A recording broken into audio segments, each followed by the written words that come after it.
All right. Obviously, got back to work today. Started our prep on Eastern Washington. Really got to put to bed the Georgia game.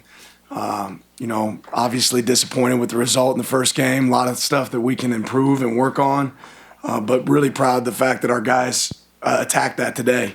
And we talk about taking our medicine, going to the doctor, figure out what we can get better. And every one of those guys really walked in that room today. And they weren't finger pointers; they were thumb pointers. What can they improve? Same with our coaching staff. Obviously that result, it starts with me. I said it after the game. We've got good players, and we can play a lot better than we played.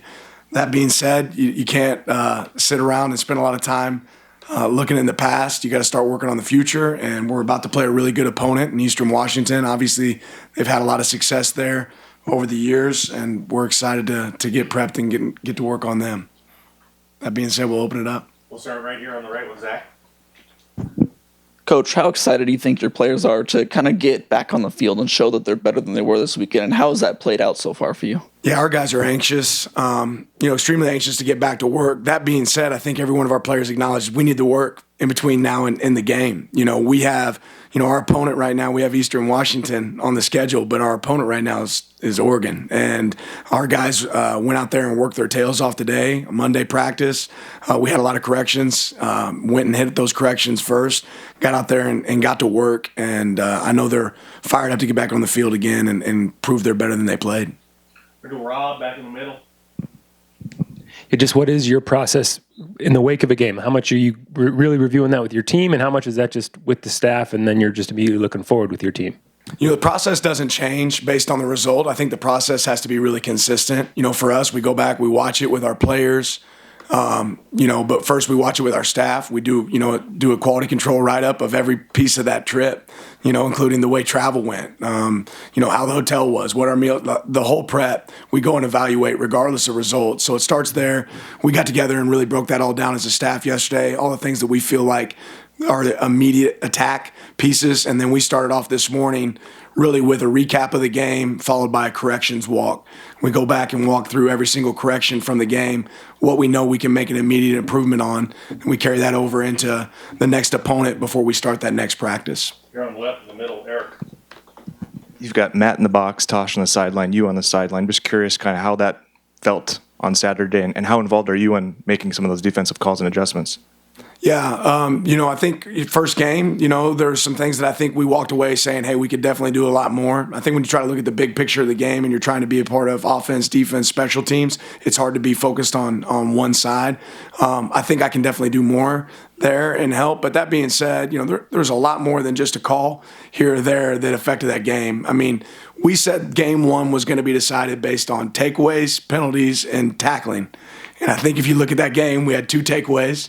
Right, I think we were more penalized, right, and I know we missed more tackles, right. We missed a lot of tackles, and we didn't break tackles as much on the other side of the ball. And I think that's the result of that game. There's certainly a lot of other things that we can do better. The communication piece for us as an entire organization can certainly be improved. Right middle, Chris. What are some of the things that you'd like to see from Bo this weekend in terms of improvement from last week? Not turning the ball over. Obviously that's a big piece. That's where it starts. Operate within the framework of the offense. You don't have to create any plays that aren't there for you to make. You just have to take the ones that are sitting in front of you. When he did that, we were effective at times on offense. When you operate outside the system, it's going to struggle at times. I think that'd be for anybody. Front left, James.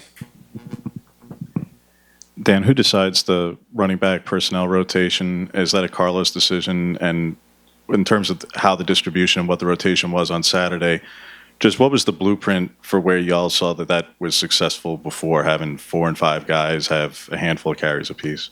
This was our first game, so I guess we haven't seen that work before in a game for us. But we talk about how we're going to play our players before every game. So we have a staff meeting where we sit down and talk about how things will be arranged, what it'll look like, how it'll play out. Been around a lot of good teams where several players were able to be successful carrying the ball.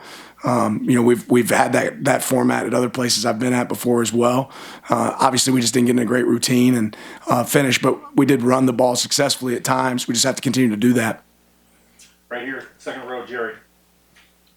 Yeah, Coach. I assume the team and Duck fans were hoping against odds for an upset, and you guys are probably going there thinking that.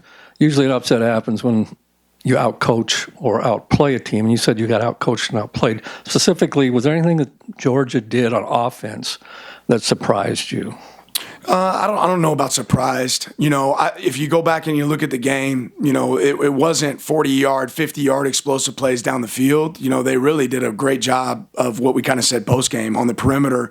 They were able to make successful completions for Stetson, and he operated that system really, really well. He knew where he was going with the ball. But a lot of those completions were early, and then they won on the edge, and we didn't. I think yards after contact were a huge piece, which means we got to do a better job of tackling. We got to do a better job fundamentally, and that's really where a lot of it starts. I think there are some ways that we can help our players by what we call they can help that. But I know for me personally, I'm self-reflecting on all the things that I can do better, and I think every player on our team, every coach is doing the exact same. Back left, Trevor.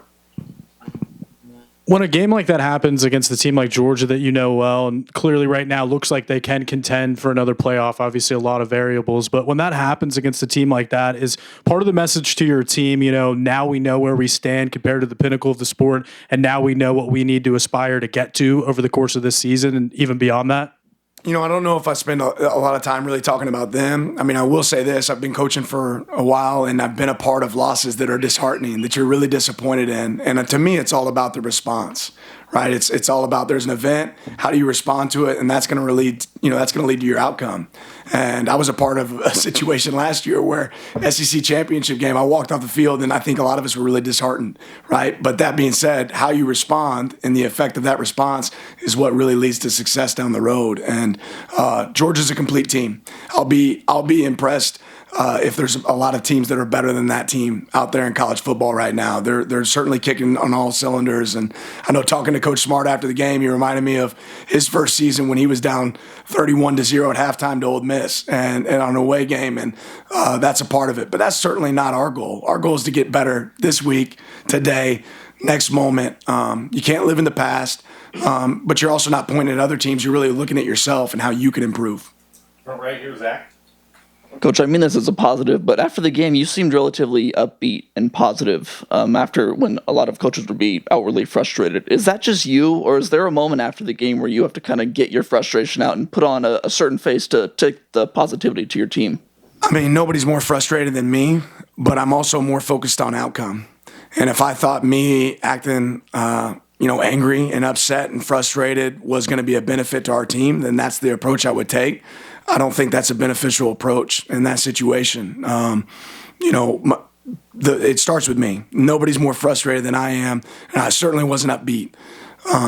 That being said, we played a good team. They played really well, and we didn't. There's a lot to fix. My approach is always going to be best on how do I think I can get the best result from our players, and what do they need from me, right, as much as what do I need from them. Back left, Matt. You mentioned how Georgia won the edge, and you need to be better there. Obviously, teams are going to try and replicate that. Teams won't have as talented of a roster as Georgia does. But how do you fix that? How do you become better on the edge defensively? Yes, it started today with bubble drill, right? You recreate those exact same moments that happened in the game, and you try to recreate them in practice. And I think it's really clear that practice wasn't harder than the game was for us. The game was harder for us than practice. So we're trying to figure out how we can create those moments where practice is harder than the game, and we hadn't done that yet. So today we had bubble drill. Tomorrow we'll have mod bracket drill. We're going to add some elements where the ball's thrown on the edge. We got to go win on the perimeter, strike, disengage blocks, be the difference, or make blocks, right, to create those explosive plays. Middle, Rob. You mentioned the tackling, and it seemed just anecdotally that it got better in the second half. If you even agree with that, kind of, what did we didn't tackle well, Rob. Yeah. We didn't tackle well in the first half. We didn't tackle well in the second half. I think pulling up the film today, sorry, I didn't mean to cut you off, but, pulling up the film today, I think our players said, yeah, I see what you mean. Right, and that's the one thing I'm proud of is every one of these guys say, okay, yeah, we definitely can get better at that. And we had players today reload reps and say, no, I need that again, coach. That wasn't good enough. I didn't do it to my standard.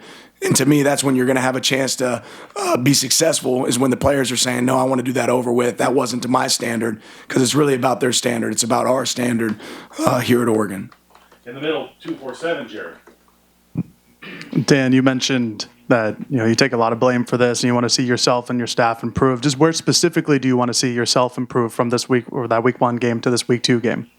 Yeah, overall, just adaptability within the game. I didn't feel like we had enough answers, within the game with the success they were having there on the perimeter early. I think you have to carry that. There's always this, this piece of volume versus execution. How much do you really want to carry from a defensive standpoint, from an offensive standpoint?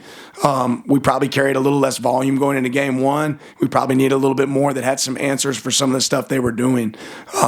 So that's certainly a piece. I think walking in there with a call sheet that has some more answers for us, and understanding, just seeing some stuff, fixing it quicker, that improving that communication from us as a coaching staff. There's always things you go back and you watch the film and say, man, I wish I would have done a better job of that. And I think we'll carry that forward. Second row here in the middle.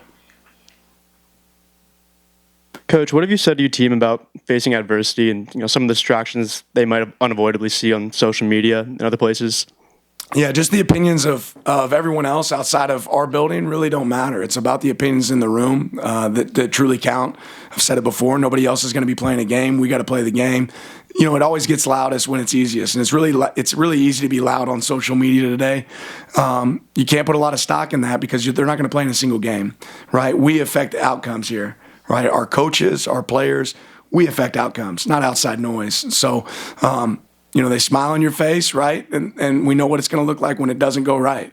The same thing's to be said when you win. You can't put too much stock in social media. You can't get your worth from those moments. So we certainly don't. Middle left, Eric. I think Bennett was saying it was a tough fall camp and hard on the body. Tough first game, hard on the body. How is everything physically with this team right now going into game 2? We're a little dinged up. I know you guys know we didn't get to play with Popo in this game. Unfortunately, it looks like he's going to be, I hate it for him, had a foot injury. It looks like he's going to be out for the season. So that's a big loss for us. He's going to be getting surgery. Hate to lose him because he's worked so hard to get back from injury. That being said, really still looking to lean on his leadership and those pieces. Had some guys that were dinged up today. Don't think it's going to affect their ability to perform on Saturdays. Outside of that, we're relatively healthy, but certainly had some bumps and bruises coming out of that game. Middle right, Chris. Yeah, in regards to the Eastern Washington game, what are you looking for on Saturday beyond a win, obviously, that would show you that the trajectory of this team is rising?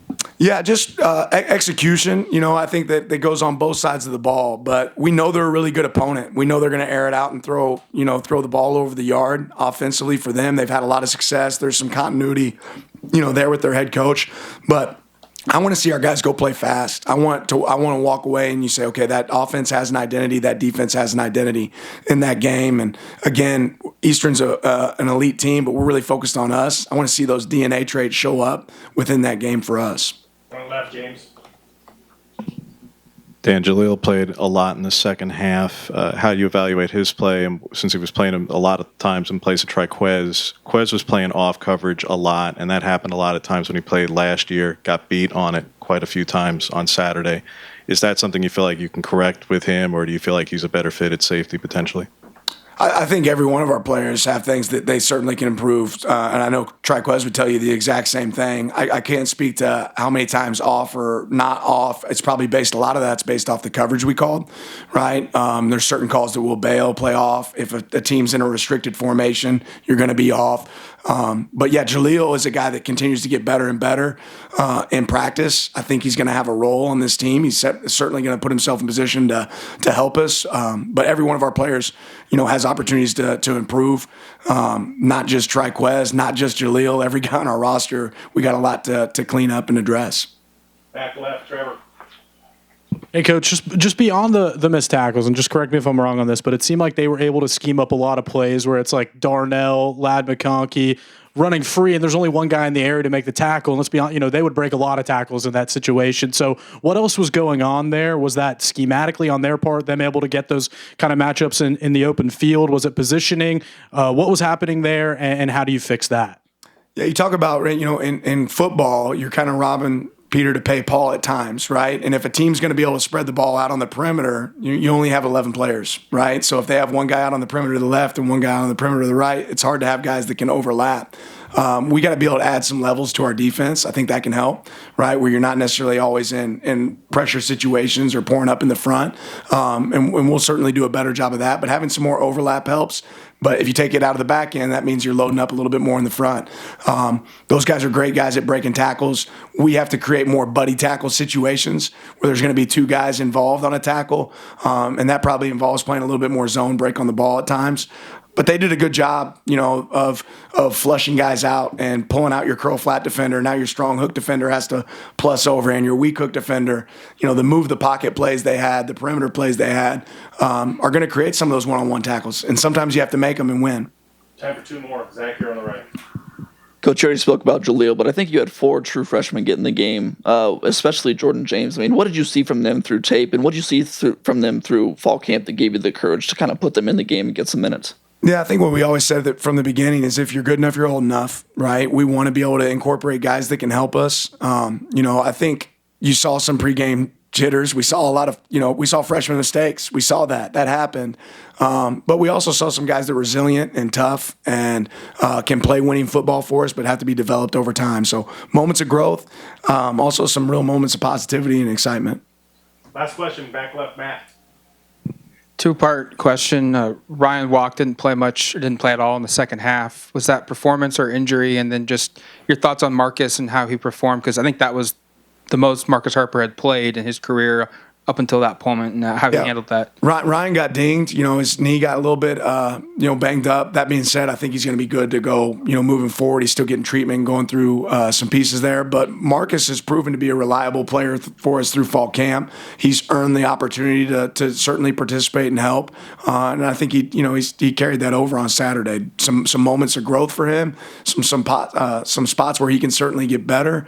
But having multiple guys that can help play up front is certainly going to help us down the road.